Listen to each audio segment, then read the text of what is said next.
प्यारे बच्चों, इस वीडियो में हम आपको भाषा सिखाएंगे, वो चाहे किसी भी देश की हो। तो पूरा वीडियो भाषा पे हमने बनाया है। भाषा की विशेषताएं, भाषा की प्रकृति, भाषा के रूप और लिपि इस वीडियो में सिखाने वाले हैं। तो भाषा क्या है? भाषा शब्द का निर्माण संस्कृत की भाष धातु से हुआ है। इसका अर्थ होता है वाणी की अभिव्यक्ति। तो मनुष्य के द्वारा व्यक्त वाणी ही भाषा है। जो हम वाणी के द्वारा, आवाज़ के द्वारा एक दूसरे के विचार आदान प्रदान करते हैं, वही भाषा होती है। मनुष्य की व्यक्त वाणी ही भाषा है। तो चलिए देखिए, भाषा के माध्यम से ही मनुष्य के भाव तथा विचार व्यक्त होते हैं। हमारे विचारों का आदान प्रदान का जो माध्यम है वो भाषा ही है। भाषा सामाजिक मनुष्य के बीच भावों तथा विचारों के आदान प्रदान का एक सार्थक माध्यम है। विचार हमारे आदान प्रदान भाषा के माध्यम से ही होते हैं। और अब देखते हैं भाषा की विशेषताएं। तो भाषा प्रतीकात्मक होती है, भाषा ध्वनिमय होती है, भाषा का संबंध मनुष्य से होता है, भाषा परिवर्तनशील है, भाषा की क्षेत्रीय सीमा होती है, भाषा सरलता की ओर सदैव गतिशील रहती है। भाषा का विकास एवं पतन समाज के विकास एवं पतन के साथ सीधा जुड़ा रहता है। समाज जिस तरीके से विकास करता जाता है तो वैसे ही भाषा भी बदलती चली जाती है। मतलब जिस समाज में रहोगे भाषा वैसी ही होती चली जाएगी। अब हम भाषा की प्रकृति देखते हैं। तो भाषा की प्रकृति कैसी होती है? तो देखिए प्रकृति के बारे में।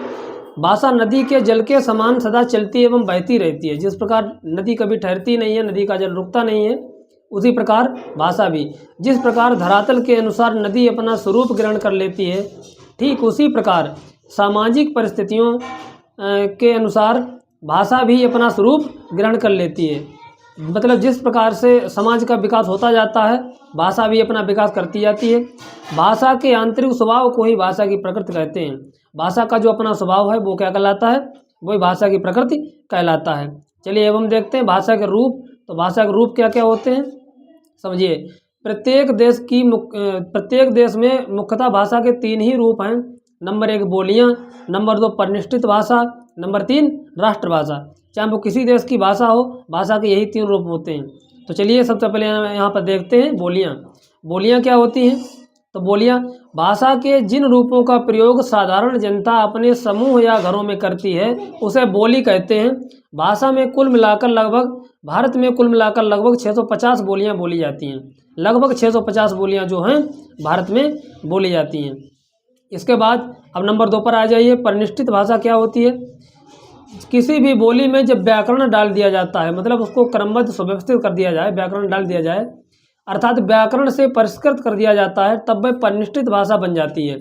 जैसे आज खड़ी बोली हिंदी भाषा 200 साल पहले एक बोली ही थी, लेकिन आज एक परिनिष्ठित भाषा है। हमारी हिंदी 200 साल पहले एक बोली थी, लेकिन आज परिनिष्ठित भाषा है, व्याकरण सुबद्ध है। अब नंबर 3 देखिए राष्ट्रभाषा।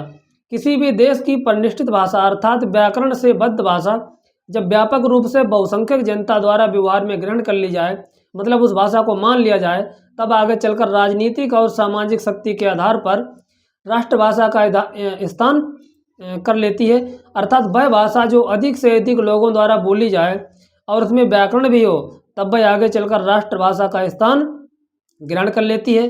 तो कैसा लगा दोस्तों वीडियो?